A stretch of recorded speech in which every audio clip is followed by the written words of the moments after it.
And this is my hope. My family calls for status updates. Like this is the family I live in, and overall, I do straight up take it for granted that I live in an absolutely fantastic family. I'm part of a wonderful, wonderful family.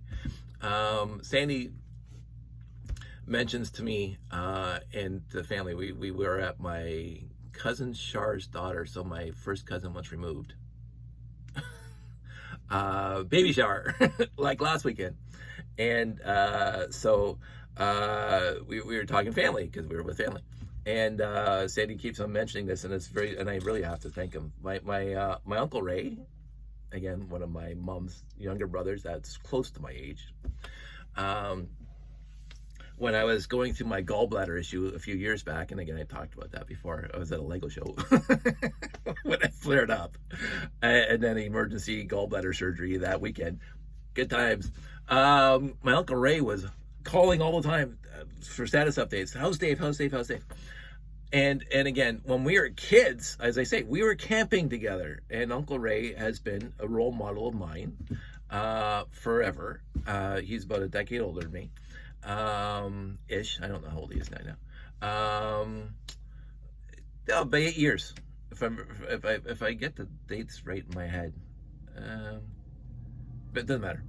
He's not 20 years older than me. He's like as I said, my Uncle Ted's 3 years older than me. My Uncle Steve's like 5. My Aunt Sue's 7, and my Uncle Ray's 9, 8 or 9. So he would be calling because, and again, over the years, like after we were adults and like we would only see each other at Christmas time. When we were kids, so every weekend, Mom and Dad would take us over to either Grandpa's place or my Uncle Jeff's place or some family member's place, and we'd hang out for the day and have like dinner there and have a great time with the cousins and the uncles and aunts and whatever. That's what we did. This is what our family was. It wasn't. I'm not saying it was a Rockwell painting. I'm not saying it was a Rockwell painting, but because we have our issues. But it was an utterly fantastic childhood, and we didn't. Again, I never knew this, but we didn't have a lot of money. But then we didn't need a lot of money because all our joys and happiness came from being around one another and going camping. Camping's not expensive, and it can be if you do it glamping. But we didn't know it. It's not like we didn't know any better. There was nothing better to know. There was nothing better to know. We didn't know any better. For me, there was nothing that I have seen since then. There's a huge danger right now.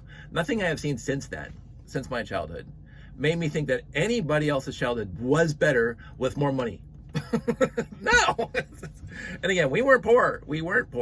All my clothes when I was a kid were hand-me-downs because I'm growing like a weed, as my parents would say. Why go and buy new clothes and I'm going to grow out of in 3 months? So I got my cousin Randy's clothes or my cousin Jimmy's clothes and hockey equipment. Not that I could play hockey. And bikes, hand-me-down. I never had a new bike until we did a bike trip in Boy Scouts, and I got a 10-speed CCM super cycle, Canadian Tire, $110. So I remember this vividly. A brand new bike. Hey, I got a brand new bike, 10-speed. It was awesome.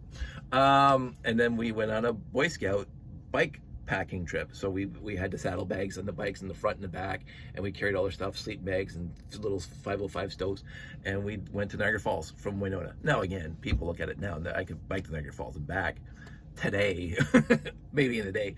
But back then we stopped in Welland, had a camp there, and then we stopped wherever, and when Niagara Falls for a weekend, we'd come back.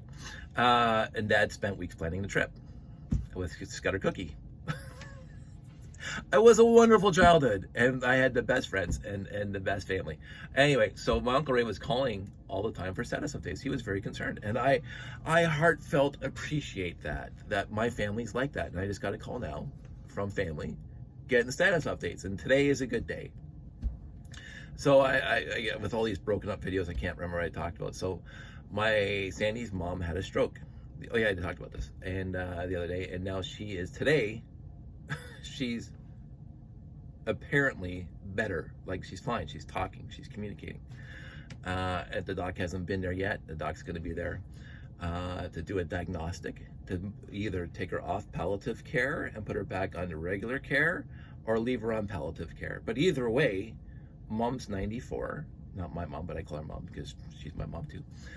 She's 94, and she's lived an absolute adorable life. She had wonderful kids, including my beautiful wife. And all we are doing right now is making sure she's comfortable and happy. That's All that matters right now. And so that's what we're focused on. And therefore, not a lot of Lego videos. That's the way of me getting to the final end of this. It's not a lot of Lego videos right now, because that's what we're doing right now. So we don't know when. And she could live to be 102, or it could be next morning. We don't know. And I do know that the people I've lost over the years that were very important to me, and family and friends, each one has been very, very much heartfelt, and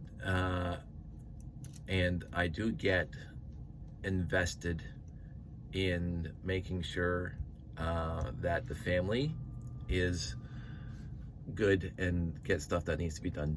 So this is going to be unless there's a reprieve or a selah, a pause in the action. I think that's the right word. I have to go look it up now, but it's something in the back of my head. Selah is a pause. I think that's the right word in scripture for pause and contemplation. The contemplation I do on a regular basis. I don't need to have a selah for contemplation. But if there's a pause, a reprieve, and I also have get an idea to have a video about, but right now I'm not thinking about it. My leg room is a mess. I need stuff back there. Gotta clean that up. Because right now basically everything is quote unquote on hold. That's also part of life. And I will pre-thank you, because I know who my friends are. I really do. I believe I know who you guys are. I already thank you for your thoughts and prayers, and it's 100%. It's all appreciated. There's nothing anyone can do right now. There's nothing concrete to do right now. It's a wait and see, and that's the part of life that we are in now. When I said my buddy always used hatchings, matchings, and dispatchings is the only time that we're in church anymore. For me, it's basically 100% true, unless my friend Mark is actually doing the pastoring at his church. He's not a pastor full time, but sometimes he will do the running the service and doing the sermon. And when he tells me about it, I'm going to be there, because I love my friend Mark and I love what he believes, and I'm going to be there. But this is part of life. This is I won't say the dispatching, because that's kind of a crude way of saying this. We don't know when. We do not know the time and place, which is perfect, by the way. So we do not know the time and place, and so we do what we can only work with what's presented to us right now, and this is what's presented to us right now. Other people have been through it, fully understand, fully cognizant that we're not in a unique situation. People, friends, families go through this all the time, but it is the point where I am going to focus on it. And on a technical thing, I don't know if I'm going to stitch all these separate videos together or I'm just going to release them one time at a day. I'll see how long it's going to be. But I do appreciate you guys, and I'm not walking away from the hobby. It's just that right now, because I even got like a 12L axle in my hand. There's tangents. There's so many tangents I can go into right now. This guy right here. Because I remember the first time I got one. We talked about this before. There are specific bricks in this collection. And I remember the very first time I got one. The 12L axle. Stories. That are fun for me. Nobody else has to care. So it doesn't matter. Anywho, on that, I'm gonna go do some laundry. The laundry machine is stopped now. That was my cutoff time. We are good. We are honestly good, and whatever happens, we will face as a family and with friends that have been texting and calling. It is absolutely fantastically wonderful, the life I've had and will continue to have, and the people who have come and gone are missed, and there's also the sober reflection of what's happened before that we're going through this now. It is my mom's birthday, as I say, which is a couple days ago, and this is happening now. for Sandy's mom, and it's bittersweet, and it's poignant, and it's emotional, and there's a lot of words that I can't find the proper words to describe it with, which is kind of sad because I love my words, but they are disappearing. So that's also what it is.